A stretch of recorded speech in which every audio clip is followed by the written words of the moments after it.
তো এই যে দেখেন আমার একটুখানি ছোটো ইলিশ মাছে একটুখানি ডিম হয়েছে। এখন আমি এই ধুন্দুল দিয়ে এটা রান্না করব, আপনারা দেখতে থাকুন।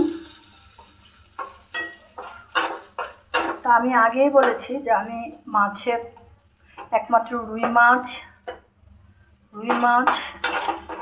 তারপরে আপনার হচ্ছে কাতল মাছ, বাইং মাছ, এগুলো একটু আদা রসুন খাই, এছাড়া আদা রসুন আমি খাই না। চুলা গেছে নিবা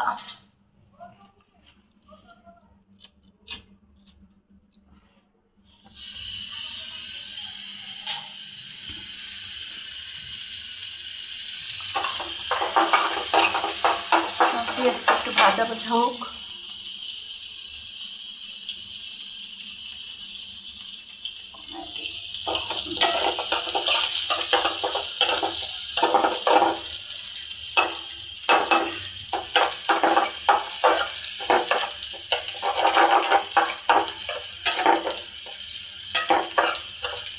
একা মানুষ, আর আমি আরেকটা জিনিস সেটা হচ্ছে যে আমি মাছ ভাজি না, ইলিশ মাছটা অন্তত ভাজি না, যেটা ভাজা খাই শুধু এমনি ভাজা খাই, এটা তরকারিটা রান্না করি না।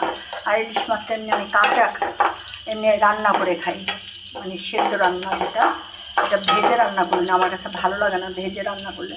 ভাজাই আর রান্নাই। তো ছোটো ইলিশ মাছ নিয়ে আসলাম,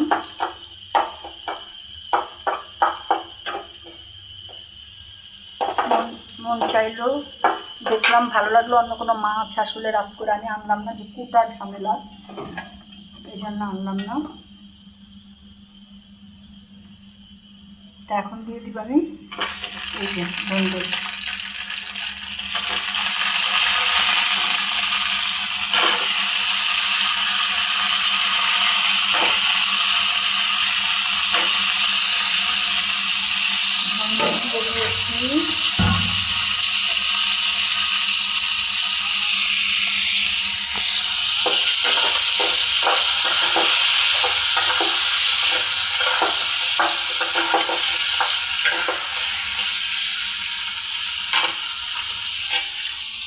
একটু কমে নেই, বেশি কমে গেল।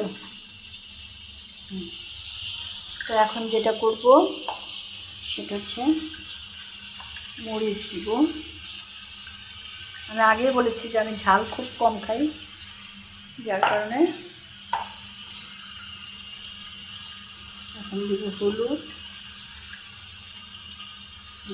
মাছ কম আমার।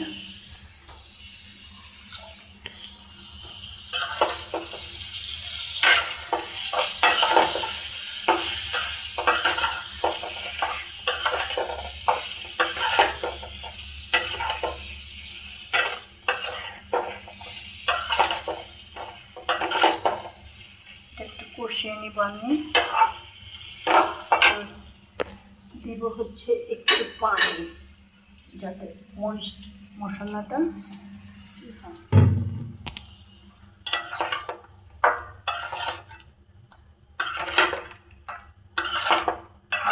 পুড়ে না যায়, এই জন্য একটু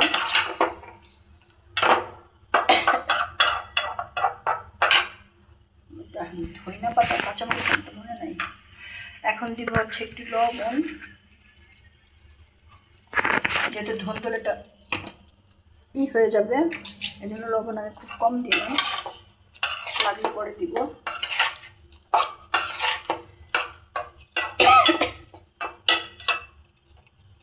আমার এটা একটু কষা কষা হোক,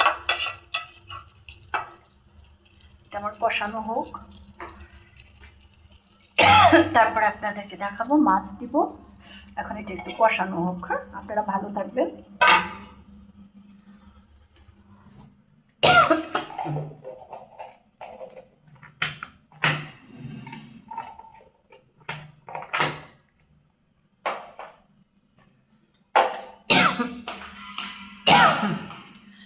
ছোট বাসা আমার, এটা আমার টেবিলের এটা কেমন হয়েছে, টেবিল ক্লথটা, আমার ডাইনিং টেবিল ক্লথটা কেমন হয়েছে আপনাদেরকে ফুল দেখাচ্ছি। এটা আমি অনলাইন থেকে নিয়েছিলাম, খুব সুন্দর।